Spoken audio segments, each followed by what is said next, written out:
Jadi kalau adu-adu tauhid iblis lebih kuat dari tauhid kita. Maka kata iblis kepada umat manusia, kalian ini katanya umat Nabi Muhammad, masa doa nggak dikabulkan Allah? Berarti Muhammadnya salah dong. Tuh lihat saya doa kepada Allah umur panjang-panjang. Kalian ini sakit-sakitan doa nggak sembuh-sembuh. Kata siapa?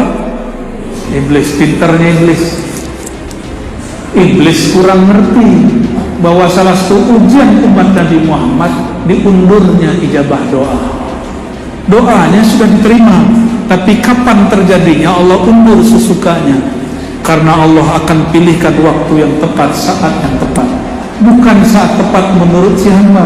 Masa doa nggak dikabulkan Allah? Berarti Muhammadnya salah dong. Tuh lihat saya doa kepada Allah umur panjang-panjang. Kalian ini sakit-sakitan doa nggak sembuh-sembuh. Kata siapa? Iblis. Pinternya iblis. Iblis kurang ngerti bahwa salah satu ujian umat Nabi Muhammad diundurnya ijabah doa. Doanya sudah diterima, tapi kapan terjadinya Allah undur sesukanya. Karena Allah akan pilihkan waktu yang tepat, saat yang tepat, bukan saat tepat menurut si hamba, tapi saat yang tepat menurut Allah SWT. Kalau anak kita minta beli motor, umurnya baru 7 tahun, kasih nggak Pak? Hah? Katanya sayang anak. Sayang anak, dikasih nggak? Berarti tidak semua sayang itu memberi. Karena sayang kepada anak, kita tidak izinkan dia mengendarai motor. Kita tidak kasih dia akses, padahal dia meminta. Ini baru hubungan anak dengan orang tua. Apalagi hubungan hamba dengan Rabb-nya, dengan Tuhannya. Allah lebih tahu, kalau yang dia minta ini aku kasih, pasti dia lupa kepadaku. Jika yang dia doakan itu aku kabulkan sekarang, pasti dia kufur kepadaku. Orang Indonesia ini, saya sering cerita Buya, ustadznya paling bebas berbicara apa saja. Benar gak? Benar ya? Kayak udah ngerti aja. Ada yang pernah tinggal di Jiran atau di Saudi? Pernah melihat ada orang maulid gak di Saudi? Ini buat majelis begini, gak perlu pakai surat-surat ke Pak Polisi ya? Bener? Bener ya? Kalau polisinya ingin bubarin, malah polisinya dibubarin ulang ya? Begitu hebatnya orang Islam di Indonesia. Ini masjid bocoran Pak pengurus tadi ternyata belum terdaftar secara resmi. Berarti saya ini nggak resmi di sini Pak. Segeralah dibantu ya Pak Anggota, Pak Sekda, biar masjid ini cepat dapat izin. Pantesan Pak pengurus ini panjang dari tadi ya. Sambutannya nggak nunggu saya, nunggu Pak Sekda.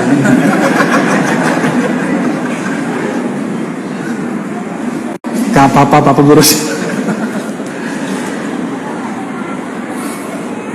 Salah satu ciri orang yang tauhidnya sudah bagus, sudah tauhid Nabi Muhammad, bukan tauhid iblis. Jadi kita kalau bertauhid bukan tauhid iblis Pak. Iblis yakinnya kuat bertuhan, tapi dia kurang ajar kepada Allah. Iblis itu percaya bahwa dirinya dicipta oleh Allah, takdir dia diatur oleh Allah, tapi dia berani melawan Allah. Karena iblis ini kurang adab. Tauhid kita tauhid Nabi Muhammad sallallahu alaihi wasallam. Apa tauhid Nabi Muhammad sallallahu alaihi wasallam? Tauhid yang beradab. Tauhidnya coba di antara penghuni surga yang dapat izin diajar langsung oleh Allah, bukan malaikat, bukan Azazil, iblis, tapi orang kemarin sore yang baru dicipta dari tanah. Bener gak? Iblis protes. Apa kata iblis? Kok dia, bukan aku? Ini ntar kejadian Bapak di kantor. Nah ini coba lihat di kantor nih, saya yang kerja kok dia yang berapa? Dia yang dipandang, dia yang dipromosikan, dia yang berpangkat. Saya yang kerja kok dia yang dipuja. Pernah terjadi begitu di kantor? Di sebuah kantor begitu, di semua kantor begitu, hatta di masjid begitu. Tanya Pak pengurus ya. Muncul kalimat-kalimat begitu. Itu anak kemarin sore, kenapa kita harus sujud kepada dia? Siapa yang ngomong? Sama.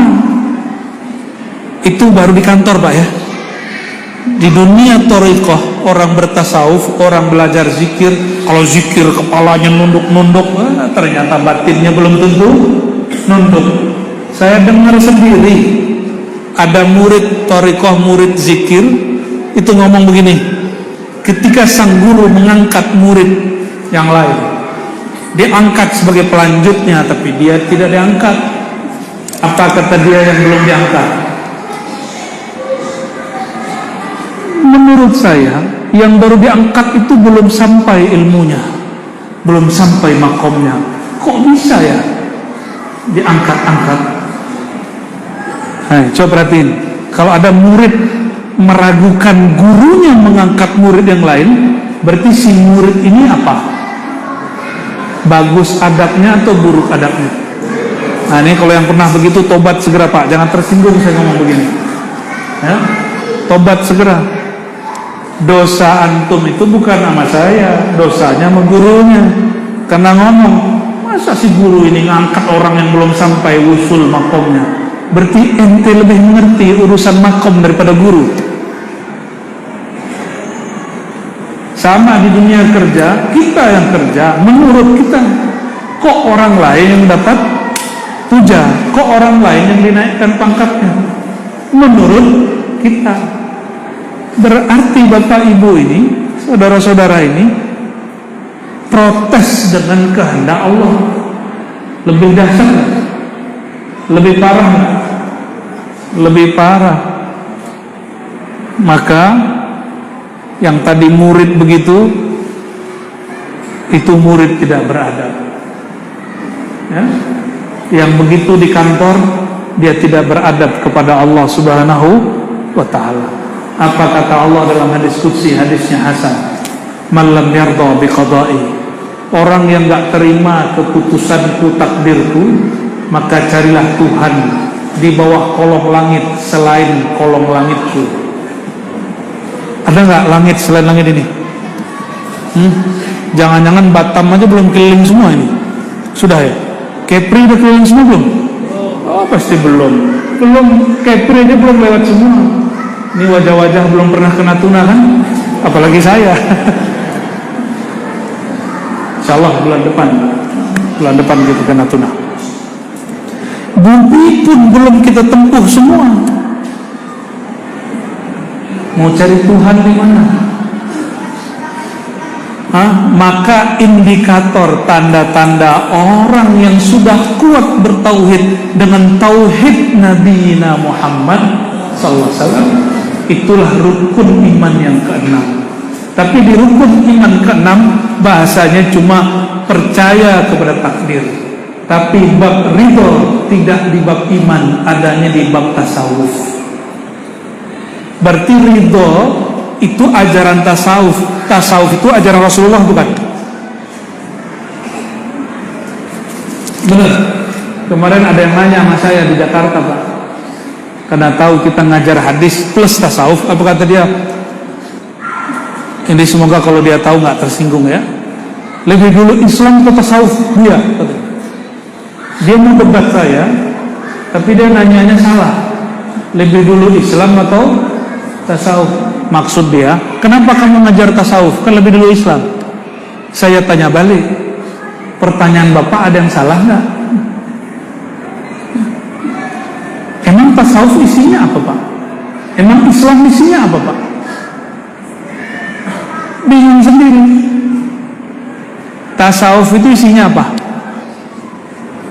Islam mengajarkan patuh, mulai dari syahadat sampai haji. Patuh nggak? Oke. Sedangkan tasawuf mengajarkan cara menikmati kepatuhan itu. Coba perhatikan di surah Al-Mu'minun, qad aflahal mu'minun alladzina hum fi salatihim khashi'un. Sungguh beruntung orang beriman yang rukun 6 tadi. Beruntung orang yang percaya dengan rukun